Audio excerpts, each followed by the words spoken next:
4వ రోజైన కాత్యాయని దేవి గురించి తెలుసుకుందాం.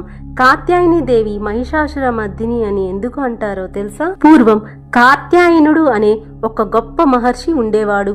ఆయన తీవ్రమైన తపస్సుతో ఆదిపరాశక్తిని తన కుమార్తెగా పొందాలని కోరుకున్నాడు. ఆయన భక్తికి మెచ్చి అమ్మవారు ప్రత్యక్షమై కాత్యాయుని కోరిక నెరవేరుస్తానని వరమిచ్చింది. మరొక వైపు మహిషాసురుడు అనే రాక్షసుడు బ్రహ్మదేవుడు గురించి ఘోరమైన తపస్సు చేస్తాడు. ఆడవారిని బలహీనంగా భావించి పురుషులు లేదా దేవతలు చేతుల్లో మాత్రమే మరణించకూడదు అనే వరాన్ని పొందుతాడు. వరం పొందిన తరువాత దేవతలను, ఋషులను చిత్రహింసలు పెట్టడం మొదలు పెడతాడు. మహిషాసురుడు అరాచకాలు అంతం చేయటానికి త్రిమూర్తులైన బ్రహ్మ, విష్ణు, మహేశ్వరులు మరియు సకల దేవతలు తమ శక్తులను ఏకం చేసి ఒక దివ్య శక్తిని సృష్టిస్తారు. ఆ దివ్య శక్తి నుంచి ఆవిర్భవించారు అమ్మవారు. తరువాత మానవ రూపాన్ని ధరించడానికి కాత్యాయన మహర్షి ఆశ్రమంలో జన్మించింది. కాత్యాయనుడు కుమార్తెగా జన్మించడం వల్ల ఆ అమ్మవారికి